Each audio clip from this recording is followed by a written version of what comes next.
اللہ الرحمن الرحیم نحمدہ و نصلی علی رسولہ الکریم۔ پروفیسر رانا حکیم محمد عارف دی پیغام چینل میں آپ کی خدمت میں حاضر ہے۔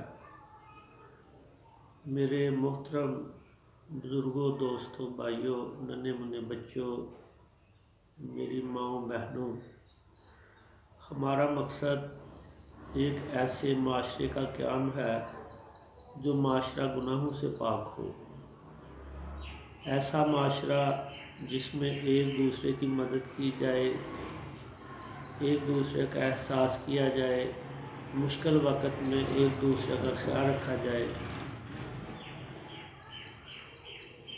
ہمارے اس پیغام کو کوشش کریں زیادہ سے زیادہ لوگوں تک پہنچایا جائے، زیادہ سے زیادہ لوگوں تک شیئر کیا جائے۔ آج کی گفتگو اگر میرے دوستوں کو، بھائیوں کو پسند آئے تو دی پیغام چینل کو لائک کرنا، سبسکرائب کرنا اور شیئر کرنا نہ بھولیے گا۔ قرآن حکیم کے اندر اللہ رب العزت نے ارشاد فرمایا وَتَعَاوَنُوا عَلَى الْبِرِّ وَالتَّقْوَى وَلَا تَعَاوَنُوا عَلَى الْإِثْمِ وَالْعُدْوَانِ۔ وَتَعَاوَنُوا عَلَى الْبِرِّ وَالتَّقْوَى، اور تعاون کرو نیکی اور پرہیزگاری کے کاموں میں۔ وَلَا تَعَاوَنُوا عَلَى الْإِثْمِ وَالْعُدْوَانِ، اور نہ تعاون کرو ایک دوسرے کے ساتھ گناہ اور سرکشی کے کاموں میں۔ اس آیت کریمہ سے یہ بالکل واضح ہوا کہ ہمیں نیکی اور تقوی کے کاموں میں ایک دوسرے کے ساتھ بھرپور تعاون کرنا چاہیے، اور ایسے کام جو گناہ کی طرف لے کر جاتے ہوں، جس میں کسی کا حق مارا جائے، جس میں کسی مسلمان بھائی یا مسلمان بہن پر ظلم و ستم کیا جائے، یا جس سے کسی کے دل کو ٹھیس پہنچے، تو ایسے کاموں میں تعاون کرنا اللہ تعالیٰ نے منع فرمایا ہے۔ عام طور پر ہمارے معاشرے میں لوگ برے کاموں میں بھی ایک دوسرے کے ساتھ تعاون کرتے ہیں، اور وہ سمجھتے یہ ہیں کہ ہم نیکی کا کام کر رہے ہیں، حالانکہ وہ نیکی کا کام نہیں۔ رسول اللہ صلی اللہ علیہ وآلہ وسلم نے اپنی عملی زندگی میں لوگوں کے ساتھ بھرپور تعاون کیا۔ آپ صلی اللہ علیہ وآلہ وسلم مکہ کے اندر بیوہ عورتوں کا پانی بھر کر لاتے، جب بکریاں چرانے کے لیے تشریف لے جاتے تو دوسرے لوگوں کی بکریوں کو بھی ساتھ لے جاتے۔ آپ صلی اللہ علیہ وآلہ وسلم کے پاس کوئی سوالی آتا تو آپ خالی ہاتھ اس کو واپس نہ لوٹاتے، کوئی قرض لینے آتا اس کو قرض دیتے، کوئی اور مشکل لے کر آتا تو آپ صلی اللہ علیہ وآلہ وسلم اس مشکل میں اس کی بھرپور مدد فرماتے۔ اپنے کاموں کو اپنے ہاتھوں سے کرنے میں فخر سمجھتے۔ رسول اللہ صلی اللہ علیہ وآلہ وسلم کی مبارک زندگی ہمارے لیے بہترین نمونہ عمل ہے۔ عدی بن حاتم کا واقعہ تو تمام لوگ جانتے ہیں۔ حصول برکت کے لیے ایک چھوٹا سا واقعہ ہے، میں اس کو بیان فرما دیتا ہوں۔ حاتم تائی کا بیٹا عدی بن حاتم اسلام لانے سے پہلے مدینہ طیبہ میں رسول اللہ صلی اللہ علیہ وآلہ وسلم کے پاس ملاقات کے لیے حاضر ہوتا ہے۔ اونٹنی پر بیٹھ کر جب وہ مدینہ پہنچتا ہے، اونٹنی سے نیچے اترتا ہے، وہاں موجود لوگوں میں سے کسی سے وہ سوال کرتا ہے، پوچھتا ہے کہ میں نے مسلمانوں کے بادشاہ، مسلمانوں کے نبی علیہ السلام سے ملاقات کرنی ہے، وہ کہاں ہیں، وہ کہاں ملیں گے؟ ایک شخص ہاتھ کے اشارے سے عدی بن حاتم کو کہتا ہے کہ وہ دو شخص جو آپس میں کھڑے ہیں اور گفتگو کر رہے ہیں، ان میں فلاں شخص جو ہیں وہ محمد رسول اللہ صلی اللہ علیہ وآلہ وسلم ہیں۔ عدی بن حاتم خرامہ خرامہ چلتا ہوا اللہ کے پیارے رسول صلی اللہ علیہ وآلہ وسلم کے قریب پہنچتا ہے۔ اسی اثناء میں ایک عورت، وہ آزاد عورت نہ تھی بلکہ وہ لونڈی تھی، آپ صلی اللہ علیہ وآلہ وسلم کی خدمت میں حاضر ہوتی ہے، عرض کرتی ہے کہ میں آپ سے کوئی بات کرنا چاہتی ہوں۔ اللہ کے پیارے رسول صلی اللہ علیہ وآلہ وسلم، وہ رسول جن کو اللہ تعالیٰ نے رحمت بنا کر بھیجا اور دنیا کی ہدایت اور رہنمائی کے لیے بھیجا، آپ صلی اللہ علیہ وآلہ وسلم نے فرمایا کہ اے بڑھیا، تم یہاں چل کر کیوں آئی؟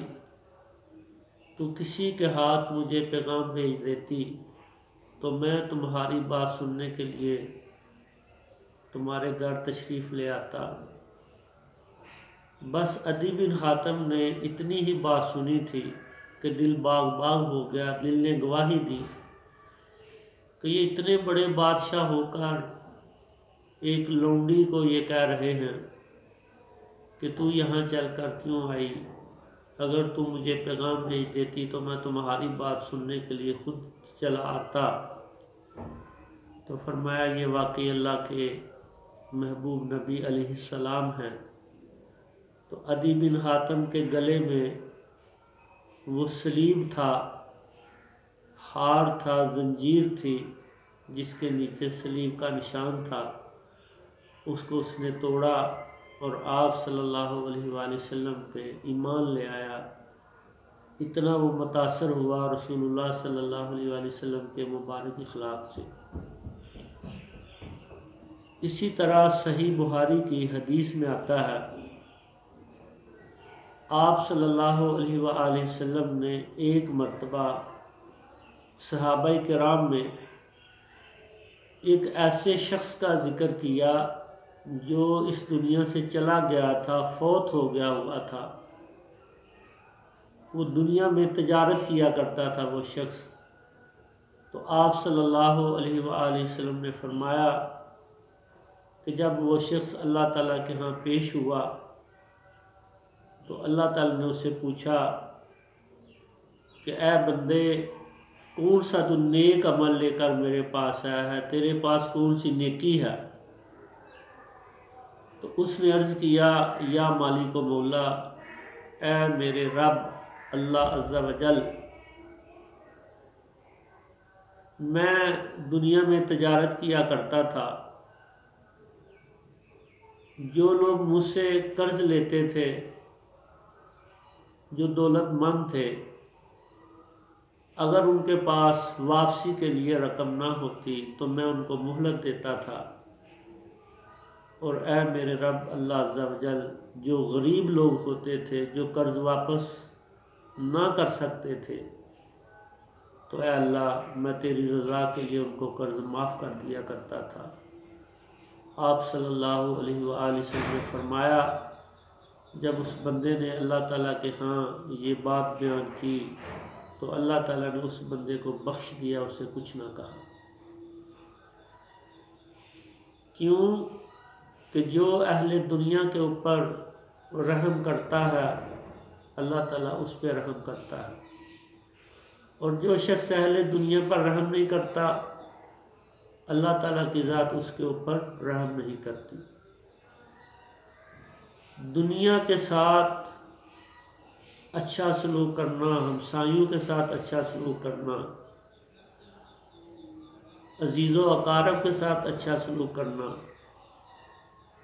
جہاں انسان کاروبار کرتا ہے وہاں رہنے والے لوگوں کے ساتھ اچھا سلوک کرنا، یہ قرآن، سنت اور احادیث میں اس کا بار بار ذکر ملتا ہے۔ حدیث پاک میں آتا ہے کہ اللہ کے پیارے رسول صلی اللہ علیہ وآلہ وسلم منبر پر تشریف فرما تھے۔ آپ علیہ السلام نے 3 بار بلند آواز میں ارشاد فرمایا، وہ جنت میں نہیں جائے گا، وہ جنت میں نہیں جائے گا، وہ جنت میں نہیں جائے گا۔ صحابہ کرام نے عرض کیا، اللہ کے پیارے رسول صلی اللہ علیہ وآلہ وسلم کون جنت میں نہیں جائے گا؟ تو اللہ تعالیٰ کے پیارے محبوب صلی اللہ علیہ وآلہ وسلم نے فرمایا کہ جس کا ہمسایہ جس کے شر سے تنگ ہو وہ جنت میں نہیں جائے گا۔ اسی طرح آپ صلی اللہ علیہ وآلہ وسلم نے فرمایا کہ جب سالن پکاؤ تو شوربہ تھوڑا سا زیادہ کر لو۔ پوچھا گیا وہ کس لیے؟ فرمایا کہ کچھ سالن اپنے ہمسائے کو بھی بھیج دو۔ تو انسانیت کا خیال رکھنا، انسانیت کا درد رکھنا، ایک دوسرے کے کام آنا، ایک دوسرے کی مشکل کو دور کرنا، یہ گناہوں کے بخشوانے کا بہترین ذریعہ ہے۔ یہ اللہ تعالیٰ کی خوشنودی حاصل کرنے کا بہترین ذریعہ ہے۔ تمام انبیاء کرام علیہ السلام کو اللہ تعالیٰ نے ان کی قوموں کے لیے اور ان کی امتوں کے لیے رحمت بنا کر بھیجا، اور تمام انبیاء کرام علیہ السلام نے لوگوں کے ساتھ اپنے مال سے، اپنی جان سے اور اپنے وقت سے ہمدردی کی۔ حضرت یوسف علیہ السلام کے بارے میں بھی آتا ہے کہ جب آپ کو قید میں ڈالا گیا تو حضرت یوسف علیہ السلام جو پہلے جیل کے اندر بے شمار قیدی تھے، ان کے ساتھ انہوں نے بہترین حسن سلوک کیا، بیماروں کی تیمارداری کرتے، ضعیف جو لوگ تھے ان کے کام خود اپنے ہاتھوں سے کرتے، ہر طرح کا خیال رکھتے۔ جب اللہ تعالیٰ نے جیل کے اندر ان کو نبوت عطا کی تو انہوں نے جیل کے اندر جب نبی ہونے کا دعویٰ کیا، نبوت کا اعلان کیا، تو تمام کے قیدی سوائے چند ایک کے حضرت یوسف علیہ السلام پر ایمان لے آئے۔ درد دل کے واسطے پیدا کیا انسان کو، ورنہ اطاعت کے لیے کم نہ تھے کروبے۔ ایک دوسرے کے ساتھ ہمدردی کرنا، ایک دوسرے کے ساتھ تعاون کرنا، یہ اللہ تعالیٰ کا بھی حکم ہے اور اس کے پیارے رسول صلی اللہ علیہ وآلہ وسلم کا بھی حکم ہے، اور یہ صاحب تقویٰ اور اہل اللہ کی نشانیاں ہیں۔ اللہ تعالیٰ سے دعا ہے کہ اللہ تعالیٰ ہمیں اپنے ہمسایوں کے ساتھ، اپنے دوستوں کے ساتھ، اپنے عزیز و اقارب کے ساتھ حسن سلوک کرنے کی توفیق عطا فرمائے۔ اگر آپ کو یہ ویڈیو پسند آئے